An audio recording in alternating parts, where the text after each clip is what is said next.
Hi guys, this is my second video, and I'm actually talking to you in Milan. Yay!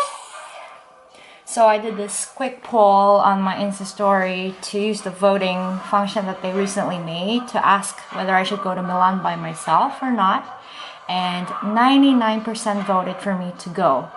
So I followed you guys' votes and my voice, and I made it here.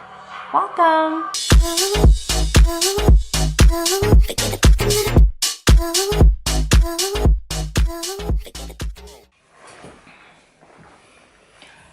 So I'm just gonna do my makeup because I have managed to find a photographer in town. So as you know, every time I visit a new country or a new city, I try to find a local photographer to work with. I think local photographers are not always probably from the same origin of the country that I'm at, but most of the time, because they've been working there, they probably know all these hidden spots. They probably know what the circumstances are like, and so since I like to take pictures on the streets, like they would know which places to go with what type of shots and stuff like that. So I really love working with local photographers, and it's also some new people that I get to meet along my journey. So I'm gonna meet one of them to just have a quick meeting to see what I can do.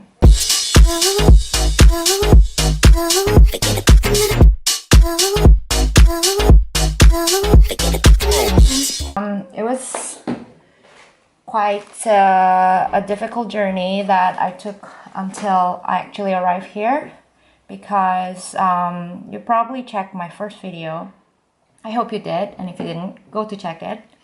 So I'm doing this at my own will, and I'm trying to spend more time to make more videos and communicate with you guys, to really talk about what I love and what I really envision for myself. But sometimes you're not always born with a support system. It could sometimes even be the closest people around you who try to give you a strike of reality in the face and try to not discourage you, but trying to give you the more realistic advices, to mention like, blogging is really not going to be something that you're going to be able to do for your life. What kind of profession is that? Is that even a profession? And until I can even call it a profession, like I would need to have certain type of results that they can count on, which I don't have at this point, and I need your guys' help. So anyway, so this trip, I really took my gut instinct to get out here, to separate myself from everything that was surrounding me, and really spend this time for myself, thinking what I should do next. And why I chose Milan? Because, hey, the biggest blogger ever, Chiara Ferrani, was from here, where she started. After that, I believe there was kind of like this, kind of quick wave in terms of like digital startups that like spurred here and there in Milano. And I think most importantly, what I felt after I came here is that like, okay, I love Paris. I love the fact that now I can even communicate with people that I meet in Paris in French, and I can really feel the city more, and I can really relate to them more. And I obviously love the city and the buildings and all of the shops and nice streets where you can walk about and feel like you're in the palace all around the city. It's gorgeous. But it's just when I landed in Milano and I went around the city. This is actually my third day, so I've already been going around on my first day and second day.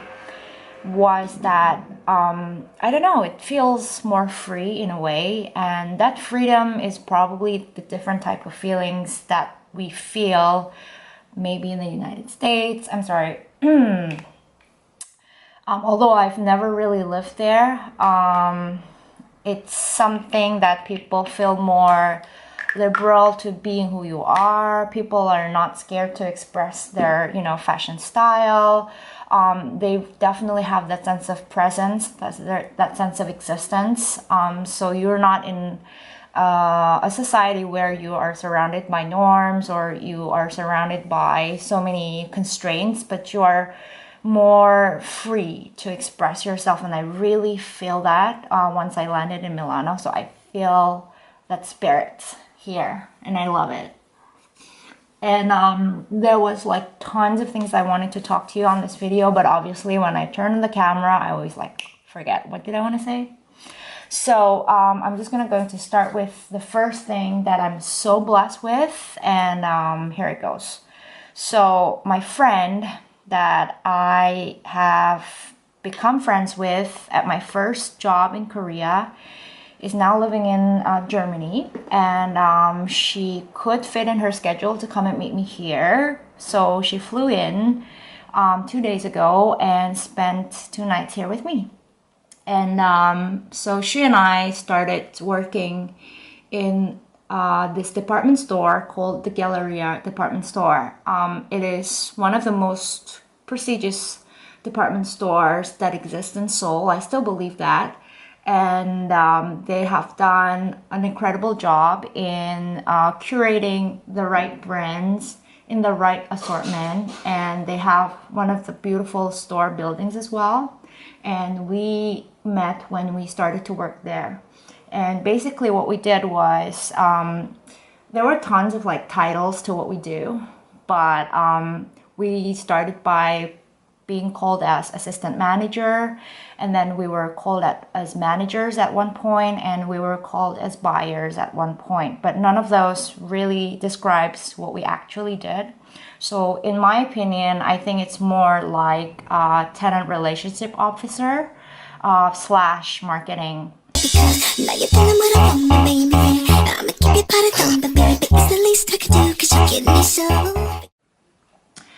So by department store, I mean, for example, in Paris, I think the most renowned one in terms of the terminology department store is Galeries Lafayette.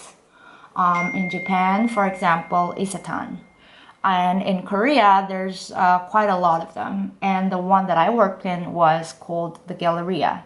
So basically, in other countries, you would probably find it in mall situation, but in those countries, and especially in those type of department stores, it's very different from malls, because you don't just rent out a space to a tenant and then you can let them do whatever you want.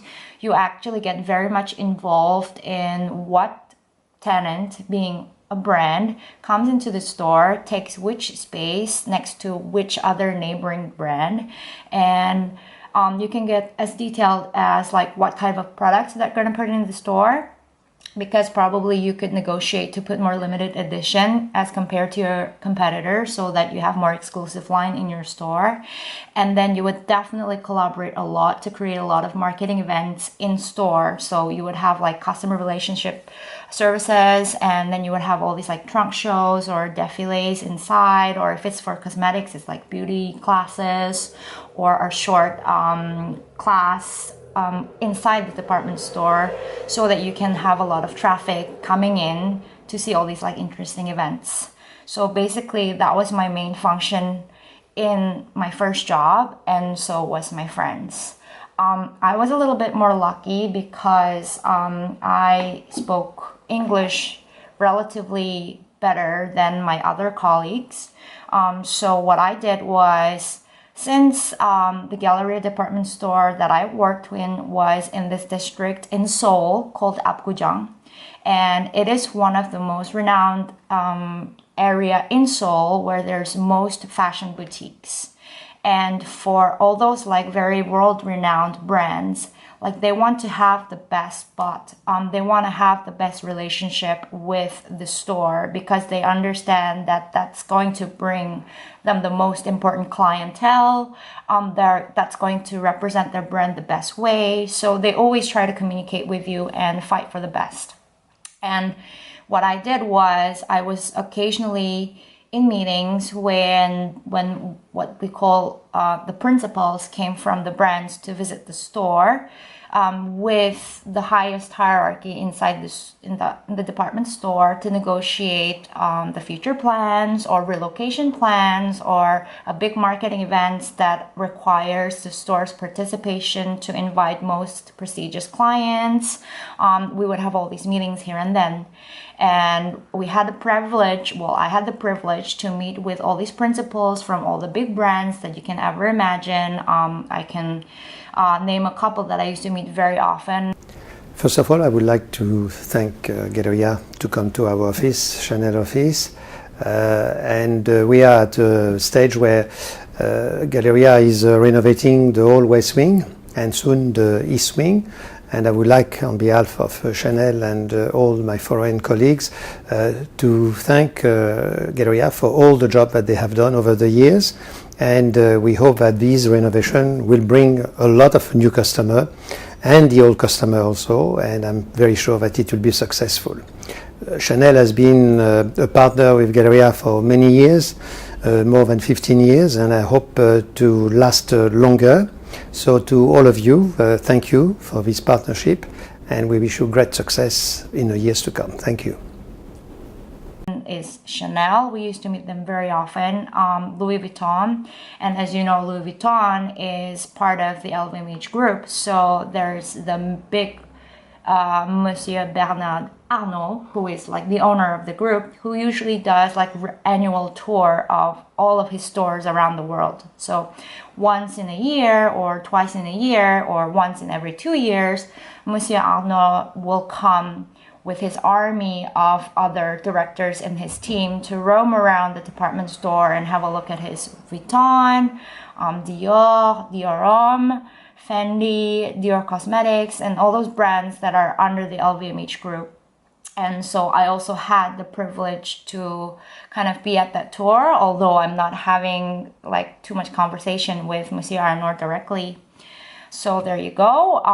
We also, at one of the tours, Monsieur Arnault came with his son. I forgot which son it was. I mean, I know which son it was, but I forgot his name. So he was apparently going to be in charge of Hermes because LVMH is also buying a percentage of Hermes. And so he would come together with his father and walk into the Hermes store inside the department store and then have a look. There was also one time when I think her name was Delphine. That's the daughter of the group who is in charge of Dior, and she also came to see the Dior store. So all those like very, particular events that is really, really hard to be part of. I was able to kind of like tour with them, show them around. And since my French wasn't good at that time, I couldn't really do the tour guide. There was another staff from our team doing that. But at least I was being part of that tour, which was something I find that helped me widen my horizons to think that in the fashion world, it's really definitely a very concrete industry. And even there's different ways you can become part of this industry. Like I always knew there's like a lot of things out there that you can explore. So voila, that was my first job. And that's where me and my friend who came over to see me had met. So obviously we had very common interest in fashion itself and more in the business wise of fashion and also understanding how a brand functions, how they roll out their plans worldwide, and how they would market their brand and stuff like that. So we really talk about other things other than fashion most of the time, like our relationship, our lives, our life goals, our financial goals, and everything that we go through as girls in our age. We talk about it because now we've become so close. And especially since she's been living in Germany for the past, I think, for the past 5 years, she's been going back and forth, and now she's fully settled there. She really gave me a lot of advice, having known me from where we were before.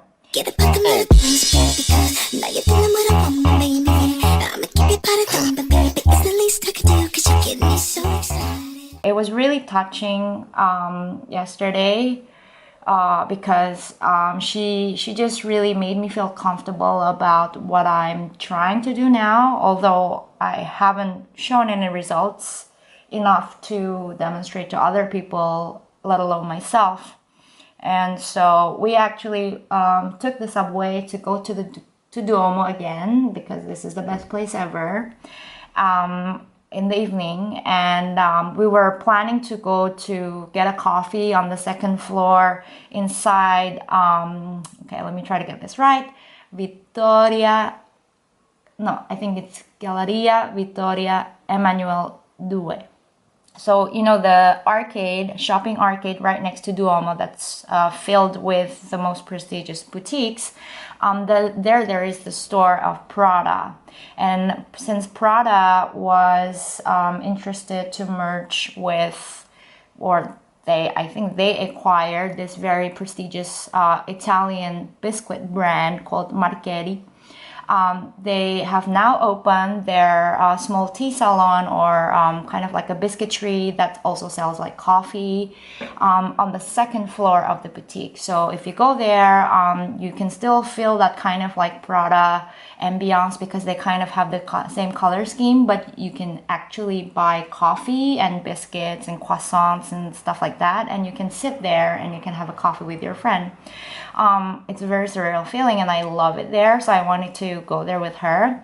But instead, we just sat down right next to the entrance of the cafe, because they still had this like long armchair, and all the wall like covered in silk, and it was so comfortable, and we were like so secluded from the crowd who was like sitting in the cafe. And we just ended up having like, we started by like taking some pictures because it's so nice, and you can check it out on my Instagram. And then eventually, like, we just started to talk things, and we just sat there. And we were just joking, like, oh, I wish we were actually working on this blogging that I'm trying together, where I'm obviously doing the things that I love in terms of like styling, modeling, and creating contents and stuff like that. Whereas I would want to have like a friend, or more like a partner, who would take pictures of me, but who understands what I want, what we want, and then like really travel with me together. And I was mentioning to her that, if I ever succeed to become a bit more profitable with what I'm doing, I'm pretty sure it would be so nice to actually do this full time with you. And which I thought was very normal thing to think. And then she went back to what I mentioned, and she mentioned like, but what do you mean by creating income? So I said, well, a girl's gotta eat, a girl's gotta pay her bills, and if I cannot make an income by blogging, like how else am I going to call myself like full-time blogger, because I wouldn't survive with what I'm doing. And she was like, yeah, but that's so much into the future. And I'm like, yes, that's possible in the future, because you wouldn't make money with blogging just because you opened your site. It will take probably years and years until you can really start to generate income from it. But it is something that I need to think from the beginning to find out what is going to be my way of creating a source of income by doing what I'm doing. And then she was saying like, I don't agree with you. And so I was, getting a bit puzzled whether I should be offended, or whether I should like have to repeat the same thing, or what. And actually what she wanted to tell me was that, okay, it would be great if you can make income. It would be great if you can really live off of it and, be able to travel because of what you're doing. But yet, right this point where I'm like literally like making my second video, just taking some pictures here and there and trying to make more contents from my side to express myself. Like, you don't need to think about all those things, she said. She said that you have to love what you're doing, and right now, before you even getting into really involving yourself into loving what you do and really creating what you love to do, like, you're worried about the next step before that. And I was like, yes, that is exactly what I am doing. And she was like, yeah, so I'm saying that's wrong, because you have to enjoy what you're doing first. And if you don't enjoy it, nothing's going to come along the way, because people can see that you're not enjoying it. And how is other people going to be convinced by what you're doing? And I was, it's something very true, but I was like, still like hesitant to really nod along. And I was just, like, yeah, it's true. But what she had seen inside me was that I had been not, how do I put this? So I hadn't really been with the surrounding, like I said in the beginning of this video, that being surrounded by the people who would support what I'm doing, or say like, oh yes, you go do this, or yes, I will take the photo for you. I am not in that environment right now. I don't know, like, it's just the people that I'm surrounded by. I didn't surround people when I'm meeting people along the way in my life to do blogging. I have been making friends, I have a boyfriend, and I have my family, but not all of them are always supportive of what I want to do and what I think I really want to achieve in my life. But because I've constantly had that type of surroundings, I've mostly forgot that the most important thing is to love what I'm doing and to enjoy what I'm doing. Because I really had. And until she really spoke it out in air, and even after hearing it, like 5 minutes after, I was still puzzled, because I'm like a child who is not understanding the law of the nature. It's so true what she told me. It's so the basic of everything, because what we do when we blog is not something exactly the same as I don't know, a money making company would do. Yes, it would be great if you get there, but it is true, like, you love what you're doing, and that's why you end up creating these contents. You keep on creating something that you want to share with the rest of the world, and once what you love is also loved by somebody else, then it becomes valuable. And it was so true. And I'm not sure if I even said this like clearly enough right now so that you guys can understand what I mean. And you probably even think like, why the hell am I talking about this when it's so obvious? But it's just because it was that moment of waking up. Look, I flew in finally from all of those things. I packed my bags. I convinced my boyfriend that I'm going to Milan by myself to find myself and to have this spirit and vibe and hopefully some network in the city to be able to concentrate on myself. And yet I'm here and I was still worried about all of the realities that surrounding me, where I can still let go of all those things and just be it, do it, at least for the couple of weeks I'm here. And that's the beauty of it. That's the beauty of it. That's what I'm doing right now. And I really needed to hear that come out from somebody else who could see me more objectively and tell me to my face. And she needed a lot of courage on her side to tell me this, because she thought it's, the most obvious thing that you would know in the beginning, and yet she didn't know that I didn't know it. I mean, she didn't know that I didn't realize it until I needed to hear it from somebody else. So it was that I also wanted to tell you guys that I really do love creating content, and I really love that image that really is realized, that had been popped in my head. Sometimes I have these like visions of outfits or like an ambiance or sort of like a picture that pops up in my head here and there, and sometimes in my dreams. And those images are like the foundation of, you know, my imagination. And what thrills me is when my imagination becomes a reality in a photo, in a video, or in any format that is most suitable for that imagination. I'm so thrilled because I am so happy to see it realized, and I'm so happy that it looks so perfectly nice and beautiful as much as I imagined it would be.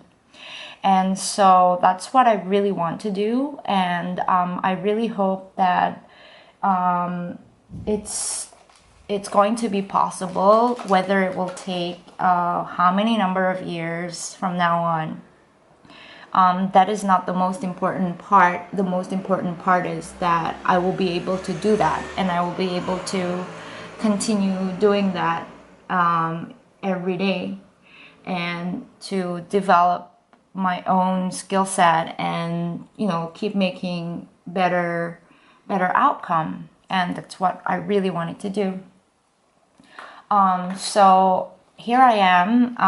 I'm sorry if you were like expecting like a very fun blog or informative blog, but here I am. I'm nagging and just explaining in words about myself. But before I get those really more fun videos, I really thought that I need to spit myself out there, so that if you guys had followed from my first video, it would be much interesting for you to see the progress of things, the change of things, and the outcome of things. So voila.